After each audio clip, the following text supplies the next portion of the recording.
En el programa de hoy, López Obrador participa en ritual pagano por Día de Muertos en Palacio Nacional. Asociación Provida en México lamenta aprobación de ley que prohíbe terapias de conversión para personas que experimentan tendencia homosexual. Y Santo Padre eleva sus oraciones por aquellos que se han marchado a la otra vida. Hola amigos, bienvenidos a un programa más en EWTN Noticias. Soy Natalí Paredes. Yo soy Eddie Rodríguez Morel, qué gusto que estén con nosotros. Iniciamos el programa con noticias desde México, donde el presidente Manuel López Obrador participó en un ritual pagano por el Día de los Muertos en el Palacio Nacional del país. Veamos la nota. El pasado 31 de octubre, el presidente de México, Andrés Manuel López Obrador, participó en un ritual pagano al interior del Palacio Nacional y se sometió junto a su esposa, Beatriz Gutiérrez Müller, a una ceremonia de limpia con hierbas y humo. Al respecto, el mandatario dijo que con esta ofrenda apegada a costumbres que vienen de lejos, recordaron a los difuntos, niños y adultos, porque según la tradición de todos los pueblos representados en el país, en estos días ellos están más cerca y tienen más convivencia con sus seres queridos. En ese sentido, agradeció a las mujeres y a los hombres de los pueblos originarios de las distintas culturas de México que participaron en la creación y adorno de los altares. Frente a estos hechos, el canónigo penitenciario de la Arquidiócesis Primada de México, Padre Hugo Valdemar, expresó que seguramente el presidente piensa que dichos ritos son una expresión neutra de folclore de las comunidades indígenas, pero aclaró que dichos cultos son actos religiosos paganos que al financiarlos y realizarlos de manera pública constituyen una violación a la Constitución y específicamente al Estado laico, infracción que debería ser sancionada por la Secretaría de Gobernación. En esa línea, el presbítero indicó que con rituales como el celebrado por el presidente de México, el riesgo que se corre es el de volver al paganismo prehispánico, lo cual denota una evangelización deficiente, más que del pasado, del presente. En otras informaciones, hace unos días el Congreso del Estado de México aprobó una ley que prohíbe las llamadas terapias de conversión para personas que experimentan tendencia homosexual, algo que ha sido considerado como un grave error por opositores a la norma como el Frente Nacional por la Familia. Para darnos los detalles al respecto está conectado con nosotros Rodrigo Iván Cortés, presidente del Frente Nacional por la Familia. Rodrigo, un gusto tenerte nuevamente en el programa. Es un gusto, muchas gracias. Rodrigo, ¿qué significa para ustedes, los defensores de la familia en México, que haya sido aprobada esta ley? Es algo lamentable, es una desgracia, porque en sí mismo lo que hacen es restringir un derecho a la salud de quienes teniendo una atracción al mismo sexo quisieran atenderse.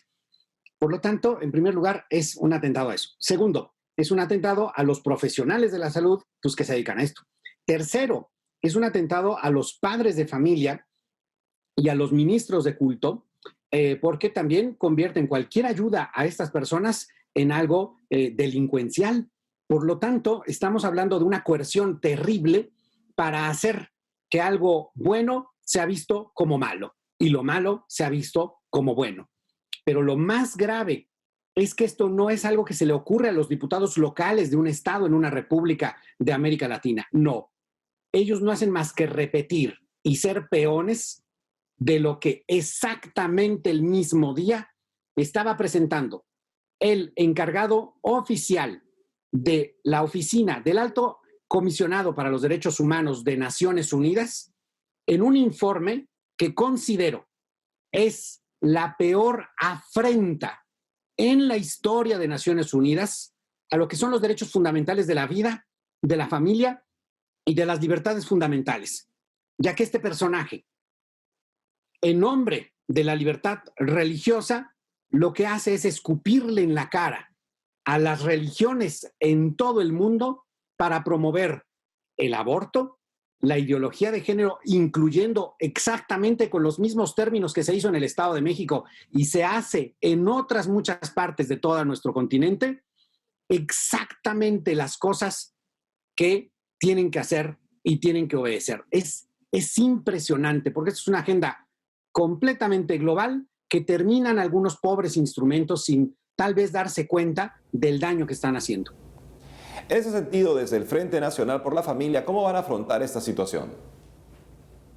Lo vamos a afrontar tanto en lo nacional, como en lo regional, como en lo global. Porque es así, la agenda en contra de la vida, la familia y las libertades, esa agenda que trata de imponer la cultura de la muerte, la ideología de género y restringir la libertad religiosa, de conciencia y de los padres para educar a sus hijos, es una agenda global que después lo llevan a lo regional y después a lo nacional. Por eso estamos haciendo mancuerna con la Political Network for Values para hacer frente en lo regional y en lo internacional. Estamos haciendo alianza con instancias como Iniciativa Ciudadana o como con el Congreso Iberoamericano por la Vida y la Familia. Y estamos dando algunos elementos muy puntuales, como una reunión que tuvimos muy puntual con el secretario de la Organización de Estados Americanos para hacerle conciencia de estos elementos, de este tipo de agenda, y que si en verdad queremos el bienestar de nuestro continente, tienen que parar esos ataques y empezar a apoyarse la vida, la familia y la libertad. Y en lo internacional, pudimos participar y suscribir también lo que es el Consenso de Ginebra, que fue presentado por el gobierno de los Estados Unidos, junto con otros países como Brasil, como Paraguay y otros muchos, y con nosotros como sociedad civil sumarnos para decir muy puntualmente que no existe el derecho global al aborto, que se tiene más bien que proteger la vida y la familia y las libertades. Rodrigo Iván Cortés, gracias por habernos acompañado hoy en EWTN Noticias. Muchas gracias. Gracias, Rodrigo. En otras informaciones, el Papa Francisco se solidarizó con las víctimas del terremoto que se vivió en Turquía y Grecia. Veamos. Hace poco, el Papa Francisco rezó por todas las víctimas del fuerte terremoto que afectó a diversas poblaciones ribereñas del mar Egeo en Turquía y Grecia, además de Macedonia del Norte y Bulgaria. Recemos también por la población del área del mar Egeo, que hace unos días fue golpeada por un fuerte terremoto. Fueron las palabras del Sumo Pontífice antes de concluir el rezo del Ángelus del domingo pasado, 1 de noviembre, desde el Palacio Apostólico del Vaticano. Cabe mencionar que dicho terremoto de 7 grados de magnitud se produjo a las 12:51 de la tarde, hora local, con epicentro en aguas del Egeo, a 24 kilómetros de la isla griega de Samos, muy cerca de la localidad turca de Esmirna. Además, según el último balance de los equipos de rescate, la cifra de fallecidos hasta la fecha supera ya los 50, siendo la mayor parte de las víctimas de nacionalidad turca. Finalmente, se sabe que el gobierno griego le ha ofrecido a Turquía toda su cooperación en el esfuerzo de socorro, un gesto que llega después de semanas de disputas territoriales entre los dos países.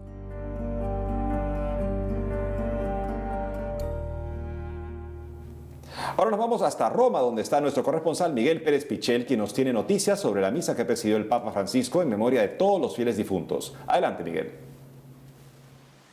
Hola amigos, un saludo desde la capital de Italia.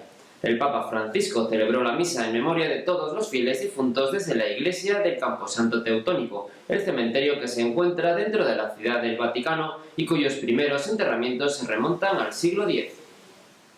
La iglesia del Camposanto Teutónico fue el lugar donde el pontífice celebró la misa por los fieles difuntos, una fiesta que cada año el Papa celebra con especial devoción. Este año, debido a las restricciones por la pandemia de coronavirus, el Santo Padre celebró la misa en privado y posteriormente recorrió el cementerio teutónico y rezó ante algunas de las tumbas. En su homilía, el Papa Francisco reflexionó sobre el personaje bíblico de Job, quien, derrotado y a las puertas de su muerte, tuvo un momento de inspiración que le llenó de fe y de confianza en Dios, y que le llevó a pronunciar estas palabras: «Yo sé que mi Redentor está vivo, yo veré a mi Redentor, con estos ojos lo veré yo mismo, mis ojos lo contemplarán y no otro». Esas palabras de Job, explicó el Papa, son el fundamento de la esperanza cristiana, una esperanza que es un don que Dios entrega. Señaló que la esperanza cristiana es un ancla que permite al cristiano aferrarse a ella cuando parece que la derrota final es irremediable. El Papa Francisco señaló que el fin de la esperanza es ir hacia Jesús. El Señor es el que recibe y es allí donde está el ancla. El Santo Padre finalizó su homilía invitando a pensar en los hermanos y hermanas que se han marchado. En ese sentido, subrayó que hará bien mirar a los cementerios y repetir luego las palabras de Job mirando al cielo: yo sé que mi Redentor vive y lo veré con mis ojos. Al finalizar la misa en el Camposanto Teutónico, el Papa se desplazó hasta las grutas vaticanas excavadas debajo de la Basílica de San Pedro y donde se encuentran las tumbas de algunos papas para rezar por el descanso de todos los pontífices difuntos. Una vez finalizada la misa por todos los fieles difuntos, el Santo Padre descendió a las grutas vaticanas en privado para rezar por los papas difuntos. En silencio recorrió las diferentes salas y pasadizos de las grutas debajo de la Basílica de San Pedro, deteniéndose ante algunos de los monumentos funerarios de sus predecesores. De forma especial, el Papa Francisco se detuvo ante las tumbas de San Pablo VI y del Beato Juan Pablo I. De momento, esta es toda la información desde Roma. Informó para EWTN Noticias Miguel Pérez Pichel.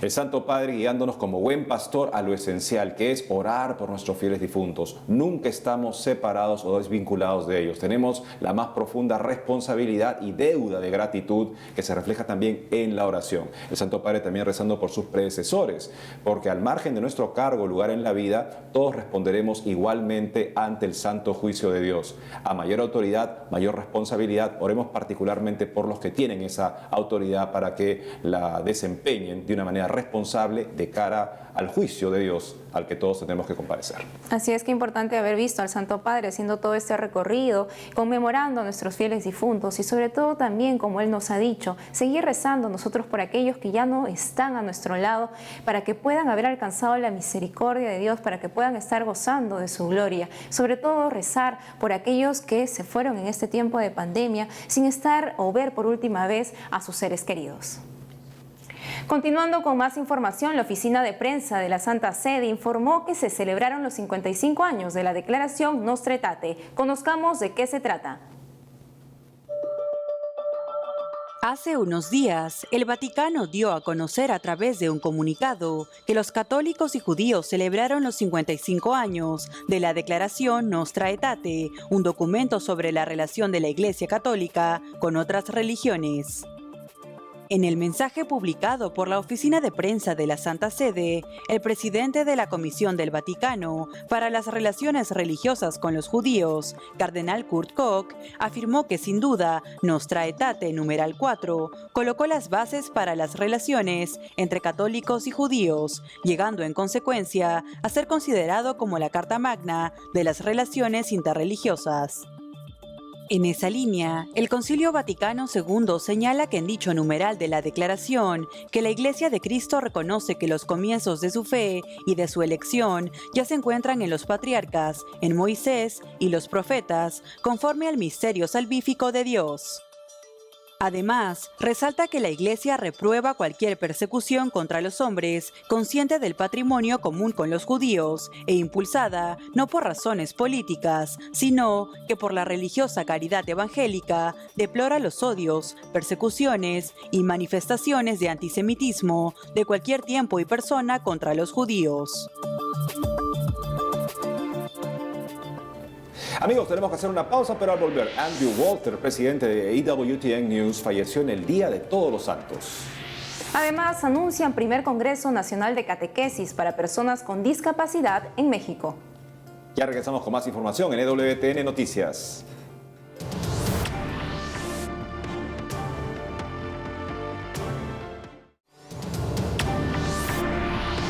Regresamos al programa con una lamentable noticia, y es que el presidente y director de operaciones de EWTN News, Andrew Walter, falleció en el Día de Todos los Santos. Andrew Thomas Walter, presidente y director de operaciones de EWTN News, falleció el pasado domingo 1 de noviembre por la noche en New Haven, Connecticut, Estados Unidos. En junio, se unió al canal como presidente y director de operaciones. Al poco tiempo de esto, le diagnosticaron leucemia. Sin embargo, durante el curso de su tratamiento, continuó liderando el equipo y sirviendo tanto a su familia como a la iglesia.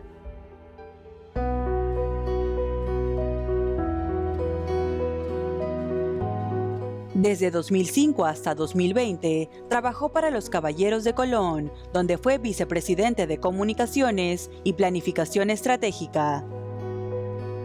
Además, se dedicó durante mucho tiempo a la causa de canonización del padre Michael McGivney, fundador de la orden, falleciendo así un día después de que la Iglesia beatificara formalmente al sacerdote. Frente a la partida de Walther, el director ejecutivo de EWTN, Michael Warsaw, expresó que lo acontecido es una fuente de tristeza para él y para todos en el canal, y en ese sentido, dijo que Andrew era un hombre de profunda fe y dones extraordinarios, que siempre usaba sus talentos para servir a los demás, y que por ello deja un tremendo legado que incluye años de servicio a la Iglesia con respecto a la causa de cristianos perseguidos en el mundo y la construcción de la cultura de la vida.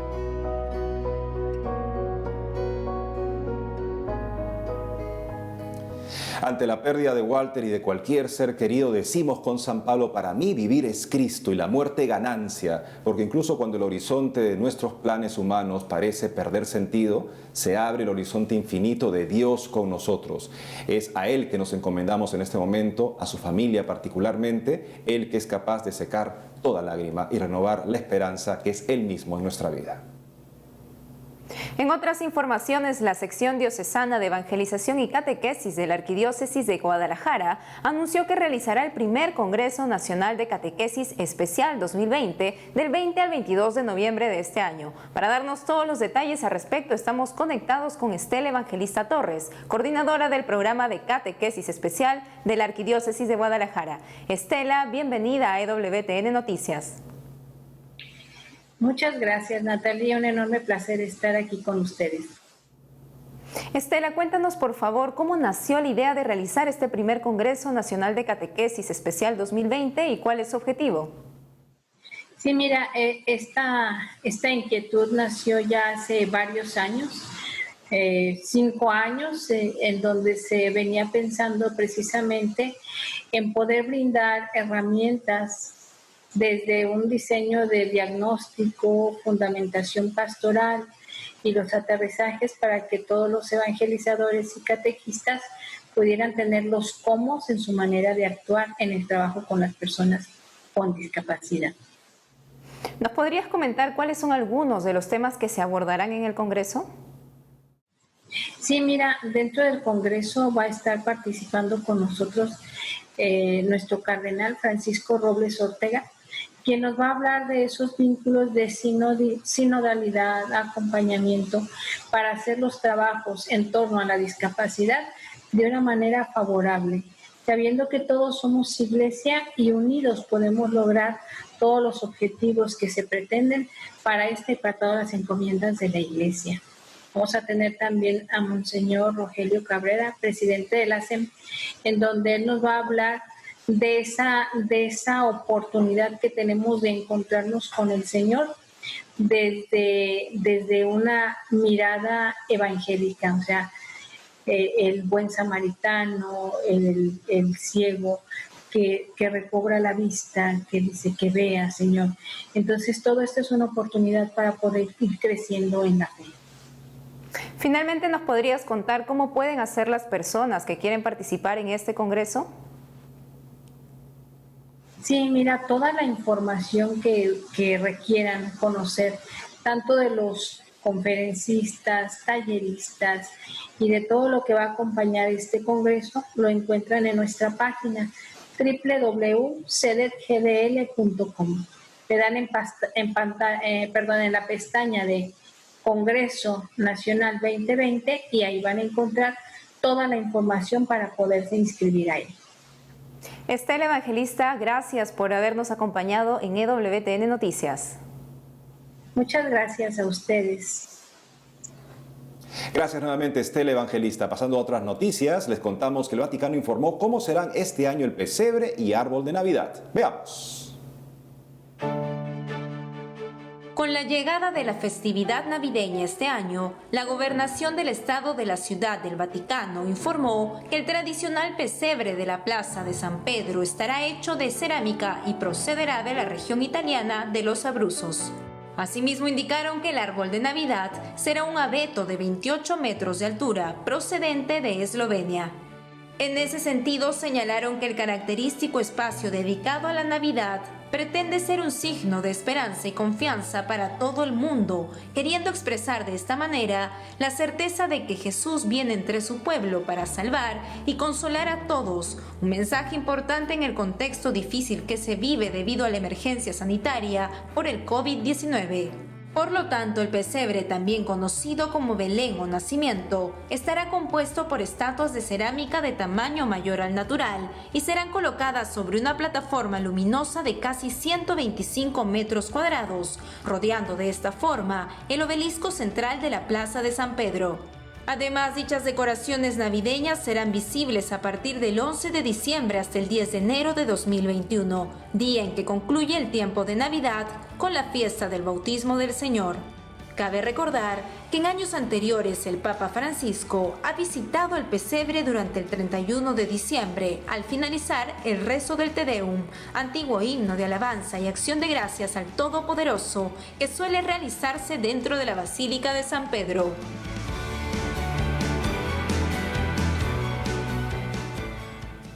En otras informaciones, la cantautora colombiana Adri Duque lanzó el videoclip de su canción Gracias María. Veamos un poco de este tema.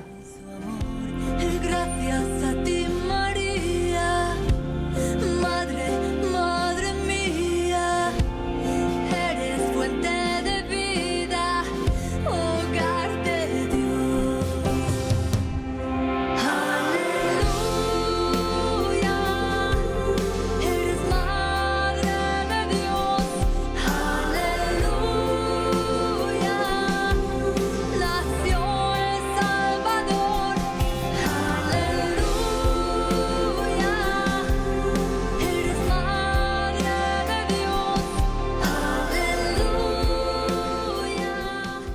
Y para contarnos todos los detalles de esta producción está conectada con nosotros Adri Duque, a quien le damos la bienvenida a EWTN Noticias. Adri, un gusto tenerte en el programa.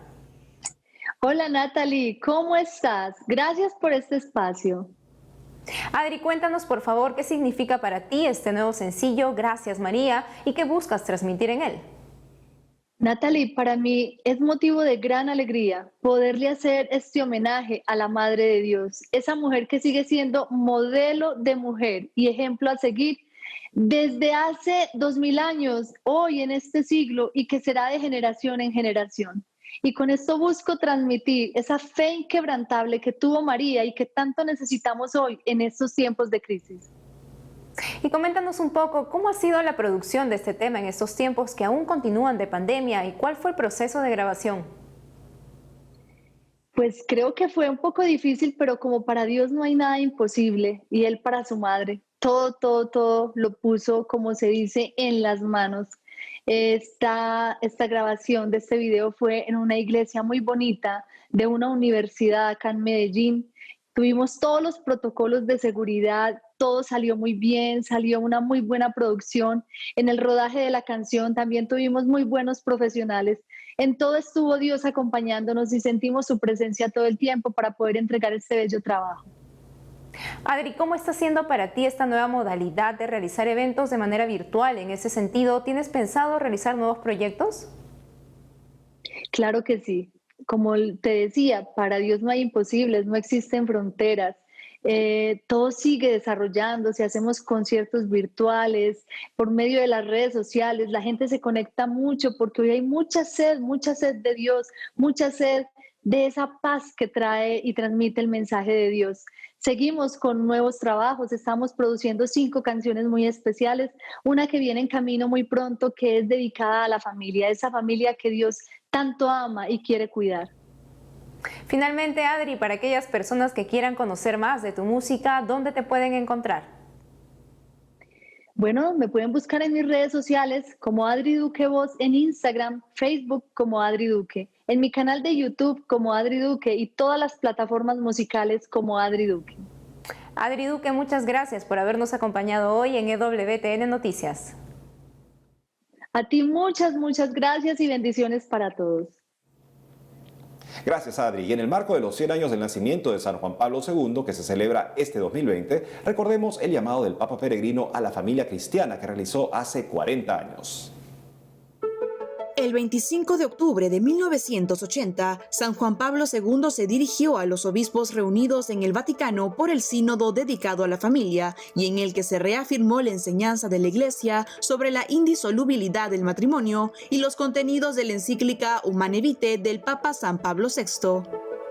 En esa línea, entre lo más resaltante discutido en el encuentro, el Papa Peregrino destacó en su intervención la importancia de que los esposos, aunque se encuentren en graves dificultades, testimonien en la propia vida la indisolubilidad del matrimonio, pues en su vida se aprecia la buena nueva de la fidelidad al amor que tiene en Cristo su fuerza y su fundamento.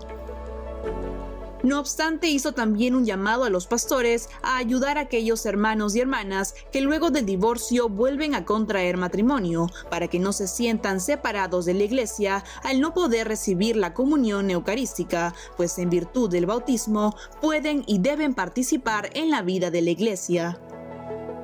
Asimismo, el Papa San Juan Pablo II indicó que todos los esposos están llamados a la santidad en el matrimonio, según el plan de Dios, y los animó a esforzarse con paciencia y benevolencia por llegar a una voluntad común de fidelidad a los deberes del matrimonio cristiano. Cabe resaltar que fruto de la discusión y de las propuestas de aquella asamblea sinodal, el Papa San Juan Pablo II firmó luego, en 1983, la exhortación apostólica post-sinodal titulada Familiaris Consortio.